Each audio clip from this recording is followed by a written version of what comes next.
नमस्कार. आजच्या भागात जर आपण शॉर्टमध्ये विचार केला तर लावण्याचा प्लॅन खूप बेकारपणाने ईश्वरी उधळवते. कारण की पहिले तर तिला इन्व्हेस्टर समोर ही तिची माती होते आणि नंतर जे ईश्वरी सगळं करते त्याच्यामुळे सुद्धा तिची माती होणार आहे. म्हणून बघूया आजच्या भागामध्ये काय काय होते. आजच्या भागात आपण बघणार आहोत इकडे अर्णव ईश्वरी दोघंही त्यांच्या त्यांच्या झोनमध्ये असतात. इकडे इन्व्हेस्टर येतात आणि लावण्या त्यांचं वेलकम करते. आकाश सगळ्यांचं एक दुसऱ्याशी इंट्रोड्यूस करून देतो. तेव्हा लावण्या म्हणायला लागते, आता सर तुझी किती इच्छा असली ना की ईश्वरी इथे यावी, पण तिथे येणार नाही आहे.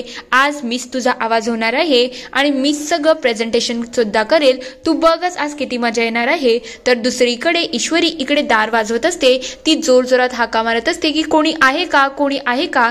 इकडे लावण्याने ठेवलेली ती मुलगी तिथेच उभी असते आणि ती सगळ्या गोष्टींकडे बारीक लक्ष ठेवत असते. इकडे आकाश सुद्धा तिला शोधत असतो, पण फारसा काही उपयोग होत नाही. ईश्वरी वैतागते आणि शेवट तिथे बसायला जाईल तेवढ्यात आकाश तिथून जातो, पण त्याला ईश्वरीचा काही आवाज येत नाही. म्हणून तो विचार करतो ईश्वरी गेली तरी कुठे आणि हिला शोधायचं कसं. तेवढ्यात तो इकडे ऑफिसमध्ये जातो आणि ईश्वरीला फोन लावतो, पण ईश्वरीचा फोन सुद्धा तिथेच असतो. म्हणून त्याचा अजूनच संशय वाटतो की ईश्वरी गायब कुठे झाली. तर दुसरीकडे लावण्या इकडे प्रेझेंटेशन सुरू करते. ती एक एक करून सगळं काही एक्सप्लेन करायला लागलेली असते. तेव्हा तिचं आणि ASRचं बोलणं काही मॅच होत नसतं. ती सांगत असते की आपण इंडियामध्ये आणि आउट ऑफ इंडिया सुद्धा हे सगळं लॉन्च करणार आहेत, पण इन्व्हेस्टरला त्यांच्यामध्ये काही ताळमेळ दिसत नसते. म्हणून ते म्हणतात हे सगळं चाललं का आहे. इकडे अर्णवला समजत असतं की काहीतरी नक्कीच गडबड आहे. तर दुसरीकडे ईश्वरी इकडे म्हणत असते काहीतरी पर्याय शोधायला लागेल, मला काहीतरी करणं गरजेचं आहे, नाहीतर सगळं खराब होऊ शकतं. ती सगळीकडे शोधाशोध करते की मला काही भेटतं का ज्याच्यामुळे हे मी दार उघडू शकते. तिला इकडे खूप सारे धागे मिळतात आणि त्याच्याच बरोबर एक स्क्रूड्रायव्हर मिळतं. ती स्क्रूड्रायव्हर घेते आणि तिच्या कामाला लागते. तर दुसरीकडे आकाश पूर्ण ऑफिसभर ईश्वरीला शोधत असतो, पण फारसा काही उपयोग होत नसतो. तो अक्षरशः वैतागतो आणि म्हणतो ईश्वरी गेली तरी कुठे, अशी कशी काय गायब होऊ शकते.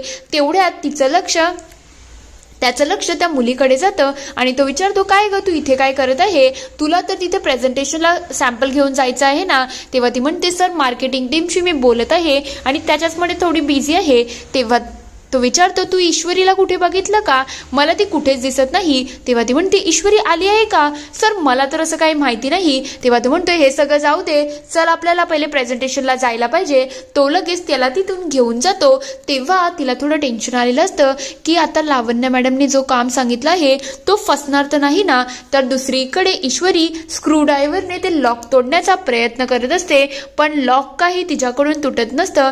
ती अक्षरशः गयावया करत असते की लॉक तुटावं, पण लॉक तुटण्याच्या जागेवरती ईश्वरीचा ब्लाऊजचा कोना फाटून जातो आणि पूर्ण शिलाई उसवून जाते.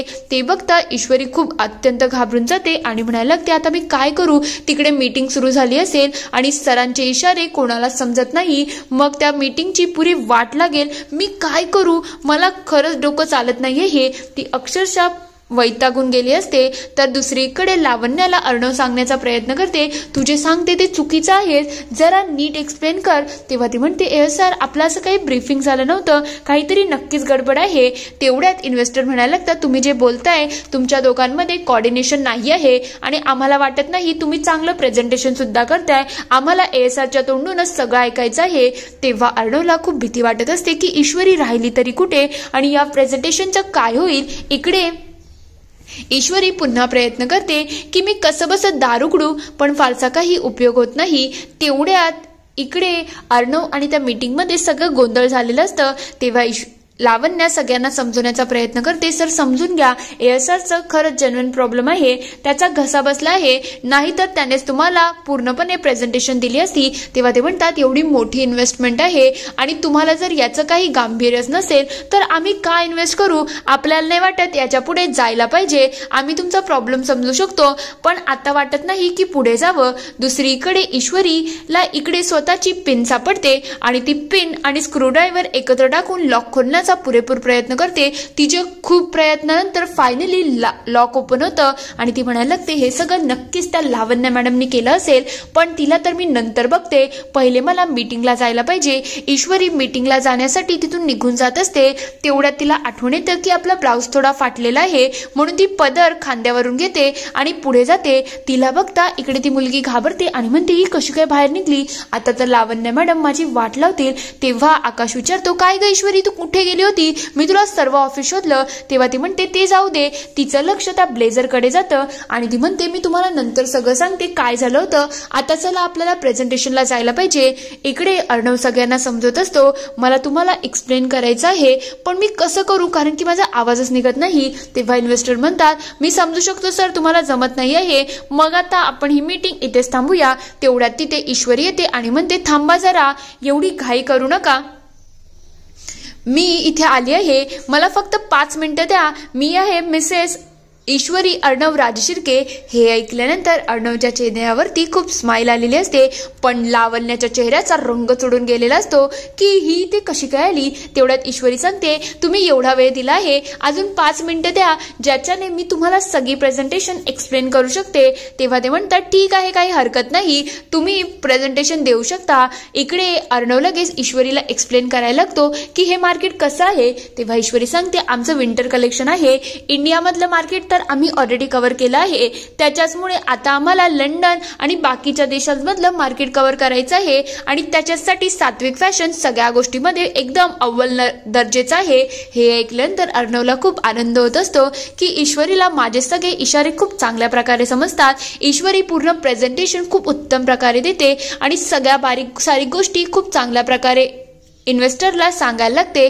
तेव्हा इन्व्हेस्टर खूप खुश होतात आणि म्हणायला लागतात ही तर खरंच खूप उत्तम प्रेझेंटेशन होती, आम्हाला ही प्रेझेंटेशन आवडलेली आहे, हे तर खरंच मानायला पाहिजे, तुम्ही एक सोल आहात आणि तुमची जोडी खरंच खूप परफेक्ट आहे. हे ऐकल्यानंतर ईश्वरीच्या चेहऱ्यावरती थोडं लाजणं येतं, पण लावण्याचा चेहरा बघण्यासारखा झालेला असतो. तेवढ्यात ते म्हणतात खरंच तुमच्या बायकोने खूप छान प्रेझेंटेशन दिली आहे आणि जर हेच प्रेझेंटेशन असेल तर तुम्ही कामाला गो थ्रू करू शकता, आमची काहीच हरकत नाही. ते लगेच अर्णवशी हात मिळवतात आणि तिथून निघून जातात. तेवढ्यात अर्णव ईश्वरीच्या जवळ जातो आणि विचारतो काय ग तू खूप छान प्रेझेंटेशन दिलं, त्याला अक्षरशः तिला मिठीत घ्यायचं असतं. पण तेवढ्यात ईश्वरी म्हणायला लागते सर आता तुम्ही खूप खुश असाल ना, प्रेझेंटेशन चांगलं झालं, पण मला माहिती आहे तुम्हाला काय विचारायचं आहे की मी कुठे होती ना. मी तुम्हाला सांगते मी लावण्य मॅडम बरोबर गेस्ट रूमच्या जवळ गेली आणि तेवढ्यात लावण्य मॅडमला एक कॉल आला आणि लावण्य मॅडम तिथून निघून गेली. मी माझी साडी नीट करण्यासाठी आत गेली, पण तिथे जाते तर काय मी लॉक झाली आणि त्यानंतर मी कशीबशी बाहेर निघाले आहे. तेव्हा अर्णव म्हणायला लागतो ठीक आहे तू तर ठीक आहेस ना. तेव्हा ती म्हणते हो सर मी तर ठीक आहे, आता मला काहीच प्रॉब्लेम नाही, पण आता तुम्हाला प्रोजेक्ट मिळाला आहे. तेवढ्यात आकाश म्हणायला लागतो ईश्वरी खरंच तुला मानायला पाहिजे, दादा तुला काय बोलला, दादा काही तुझं कौतुक केलं का. तेव्हा तो म्हणतो हो सर म्हणाले की तू खरंच खूप छान प्रेझेंटेशन केलं आणि माझ्या संगतीला राहून तुला आता प्रेझेंटेशन द्यायला यायला लागलं आहे. तेवढ्यात अर्णव तिला पुन्हा इशारा करतो. तेव्हा आकाश विचारतो काय दादा तुला आय लव्ह यू म्हणाला का. तेव्हा ती म्हणते नाही त्यांनी माझं कौतुक केलं आहे की हे लुक माझ्यावरती छान दिसत आहे, म्हणजे असं साडीवरती ब्लेझर त्यांना आवडलेलं आहे. तेव्हा आकाश म्हणतो खरंच हे छान आहे, इंडो वेस्टर्न तुला सूट होत आहे. अर्णव ही खूप खुश झालेला असतो. तेवढ्यात आकाश म्हणायला लागतो दादा आपल्याला त्यांना आता कॉस्टिंग पाठवायचे आहे, चला आपण कामाला लागू. अर्णव लगेच तिथून बाय बोलून निघून जातो. हे सगळं झाल्यानंतर ईश्वरी लावण्याकडे खूप रागाने बघायला लागलेली असते. इथे एपिसोड संपतो. पुढील भागात आपण बघणार आहोत लावण्य आणि ईश्वरी एक दुसरीच्या समोर येतात.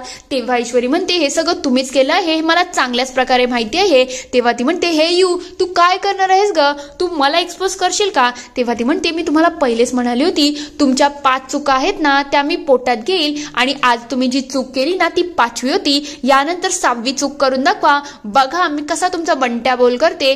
तर दुसरीकडे अर्णवचा आवाज इकडे वापस आलेला असतो. तेव्हा तो म्हणतो जर आता मी ईश्वरीला सांगितलं की माझा आवाज वापस आला आहे तर ती माझा आवाज होणार नाही, म्हणून थोडा वेळ हे सगळं चालू दे. इकडे अर्णवला कॉल येतो आणि तो सांगायला लागतो हो ठीक आहे लवकरच मी सगळं तुम्हाला डिटेल पाठवतो. तेवढ्यात तिथे ईश्वरी येते. ईश्वरीला बघता त्याच्या तोंडातून आवाज निघतो तू इथे काय करते. इथे एपिसोड संपतो. आता ईश्वरी समोर खरंच अर्णवची पोलखोल होईल का, तुम्हाला काय वाटतं ते मला कमेंटमध्ये नक्की नक्की कळवा. व्हिडिओ आवडला असेल तर लाईक करा, शेअर करा, चॅनलला सबस्क्राईब करून घंटी वाजवायला विसरू नका. Thank you for watching.